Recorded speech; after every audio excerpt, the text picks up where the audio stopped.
ঝাড়গ্রাম থেকে ফেরার পথে খড়গপুর চৌরঙ্গিতে বহবয় দুর্ঘটনা।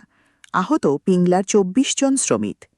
ঝাড়গ্রাম থেকে কাজ সেরে বাড়ি ফেরার পথে গতকাল সন্ধ্যায় খড়গপুরের চৌরঙ্গি মোড়ের কাছে ঘটল এক মর্মান্তিক সড়ক দুর্ঘটনা।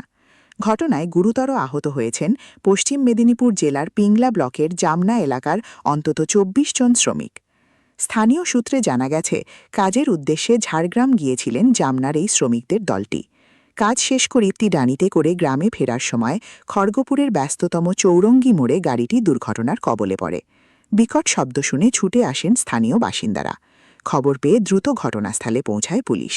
স্থানীয় এবং পুলিশের তৎপরতায় আহত ২৪ জন শ্রমিককে উদ্ধার করে নিয়ে যাওয়া হয় মেদিনীপুর মেডিকেল কলেজ ও হাসপাতালে।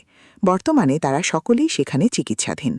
ঘটনার খবর পেয়ে আজ ৭ সকালে মেদিনীপুর মেডিকেল কলেজ ও হাসপাতালে পৌঁছান পিংলার বিজেপি নেতা তথা ঘাটাল সাংগঠনিক তিনি চিকিৎসাধীন শ্রমিকদের শারীরিক অবস্থার খোঁজ খবর নেওয়ার পাশাপাশি তাদের অসহায় পরিবারগুলোর সঙ্গে দেখা করে পাশে থাকার আশ্বাস দেন। এছাড়া শ্রমিকদের সঠিক ও দ্রুত চিকিৎসার জন্য হাসপাতাল কর্তৃপক্ষের সঙ্গেও কথা বলেন তিনি। সাংবাদিকদের মুখোমুখি হয়ে গোবিন্দ দাস জানান, এই অসহায় পরিবারগুলোর পাশে দাঁড়ানো আমাদের কর্তব্য। গতকাল রাতেই বিষয়টি নিয়ে মাননীয় মুখ্যমন্ত্রীকে জানানো হয়েছে। ভারতীয় জনতা পার্টি সর্বতোভাবে এই অসহায় ও অসুস্থ মানুষগুলোর পাশে রয়েছে। গতকাল আমাদের জামনা উত্তর বুথের প্রায় ২৪ জন শ্রমিক খেটে খাওয়া মানুষ খালশিউলি ধান রোয়ার কাজে গেছিল। খড়গপুর চৌরঙ্গিতে দাঁড়িয়ে থাকা গাড়ির পেছনে ডাম্পার অ্যাক্সিডেন্ট হয়। রাতে আমরা আসতে পারিনি, রাতে খবর পাই এবং পুরো যোগাযোগ রেখে পরিষেবা দেই। আজ সকালে এসেছিলাম, এসে দেখলাম অনেকের বাড়ির লোক এখনো খবর পায়নি বা আসতে পারেনি প্রচণ্ড বৃষ্টির জন্য। তো সে জায়গায় দাঁড়িয়ে আমরা তাদের পাশে দাঁড়ালাম এবং ফুলমণি সরেন, গুরুপদ সরেন, গুরুপদ সরেনের এখনো জ্ঞান ফিরেনি, কাল থেকে আইসিইউতে আছে।